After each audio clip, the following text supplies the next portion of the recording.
MCO7 എട്ടാമത്തെ unit source of long term finance. വളരെ സിമ്പിളായൊരു യൂണിറ്റാണ്. പക്ഷേ എക്സാമിന് നമുക്ക് ക്വസ്റ്റ്യൻ വന്നാൽ അതുപോലെ തന്നെ സിമ്പിളായിട്ട് എഴുതിയിട്ട് അത്യാവശ്യം നല്ല സ്കോറും ചെയ്യാൻ പറ്റുന്ന ഒരു യൂണിറ്റാണ്. അതായത് കമ്പനിക്ക് വേണ്ട ലോങ് ടേം ഫിനാൻസിൻ്റെ സോഴ്സുകൾ. സാധാരണ അതിൽ ഒരു വർഷത്തിലധികം കാലാവധിയുള്ള ഫിനാൻസിനാണ് ലോങ് ടേം ഫിനാൻസ് എന്ന് പറയുന്നത്. എന്നാൽ ഒരു വർഷത്തിന് ശേഷം അത് തിരിച്ചു കൊടുത്താൽ മതി. അങ്ങനത്തെ ഫിനാൻസിനാണ് ലോങ് ടേം ഫിനാൻസ് എന്ന് പറയുന്നത്.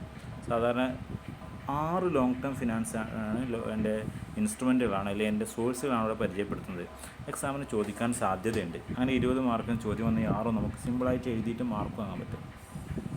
ലോങ് ടേം ഫിനാൻസിൻ്റെ സോഴ്സുകൾ.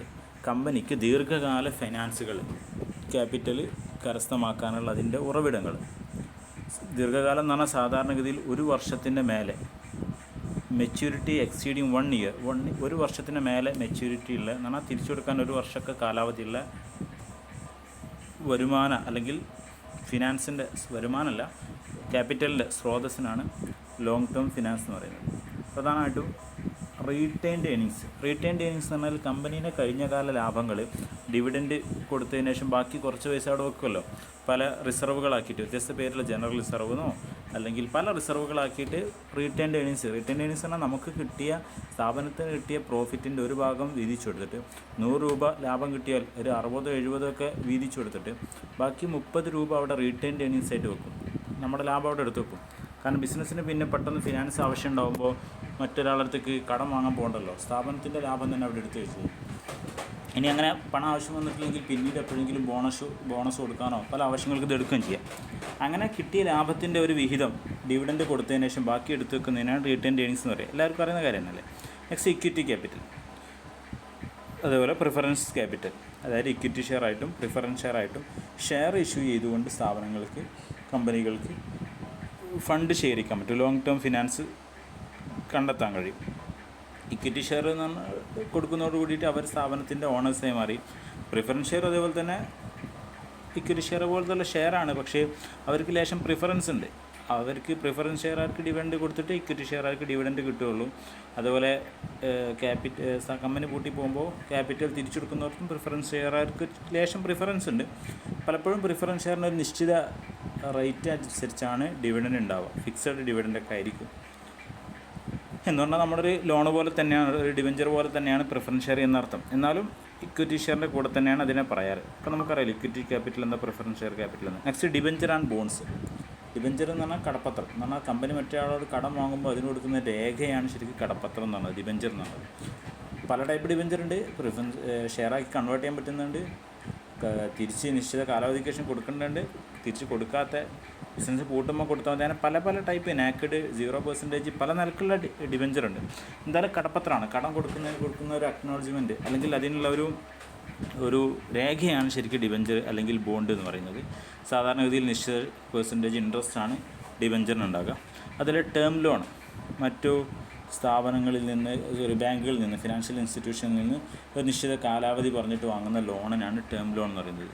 പല നിലക്ക് സാധാരണഗതിയിൽ ചെറിയ ബിസിനസ്സുകൾക്കൊക്കെ അവർക്ക് വേണ്ട ലോങ് ടേം ഫിനാൻസ് കണ്ടെത്താൻ ഏറ്റവും സിമ്പിളായ സോഴ്സാണ് ശരിക്കും ഈ ടേം ലോൺ. കാരണം ഷെയർ ഇറക്കുക, ഡിബഞ്ചറൊക്കെ ചെറിയ സ്ഥാപനങ്ങളെ സംബന്ധിച്ചിടത്തോളം കുറച്ച് റിസ്ക്കാണ്. പിന്നെ റീറ്റെയിൻഡ് ഏണിങ്സ് അവർക്ക് അതിനകത്ത് ഉണ്ടാവില്ല. അപ്പോൾ അവർക്ക് സിമ്പിൾ ഒരു ഫിനാൻഷ്യൽ ഇൻസ്റ്റിറ്റ്യൂഷനെ കണ്ടിട്ട് വേണ്ട ഒരു ടേം ലോൺ എടുത്തു കഴിഞ്ഞാൽ ഓരോ മന്ത്ലി ഇൻസ്റ്റാൾമെൻ്റ് ആയിട്ടോ അല്ലെങ്കിൽ ക്വാർട്ടർലി അങ്ങനെ ഇൻസ്റ്റാൾമെൻ്റ് ആക്കി അടച്ചെടുക്കുന്ന രൂപത്തിലുള്ള ഒരു നിശ്ചിത കാലാവധി പറഞ്ഞിട്ടുള്ള ലോണാണ് ടേം ലോൺ എന്ന് പറയുന്നത്. അത് ലാസ്റ്റ് വെഞ്ചർ ക്യാപിറ്റൽ നമ്മൾ പലയിടത്തും കേട്ടിട്ടുണ്ടാകും.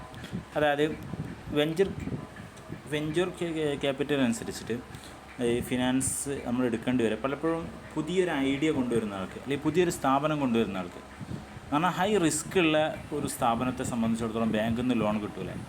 പലപ്പോഴും നോർമൽ ഗതിയിലുള്ള ക്യാപിറ്റലൊക്കെ കിട്ടാൻ പ്രയാസമാണ്. അവിടെയാണ് നമ്മൾ വെഞ്ചർ ക്യാപിറ്റൽ എടുക്കുന്നത്. ഹൈ റിസ്ക് ഉള്ളടത്ത് ഇൻവെസ്റ്റ് ചെയ്യുന്ന ക്യാപിറ്റലാണ് ശരിക്കും വെഞ്ചർ ക്യാപിറ്റൽ.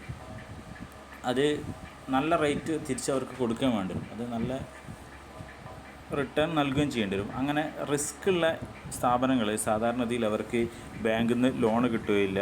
മറ്റുള്ളവർ നോർമൽ ഗതിയിലുള്ള ആളുകൾ അതിൽ ഇൻവെസ്റ്റ് ചെയ്യാത്തപ്പോഴാണ് വെഞ്ചർ ക്യാപിറ്റലായിട്ട് അവർ ടൈപ്പ് ആകും. ശരിക്കും ഇക്വിറ്റി ക്യാപിറ്റൽ തന്നെയാണ് വെഞ്ചർ ക്യാപിറ്റൽ. ഇക്വിറ്റി ഷെയറുകളായിട്ട് തന്നെയാണ് പലപ്പോഴും അതിൽ പങ്കെടുക്കാം.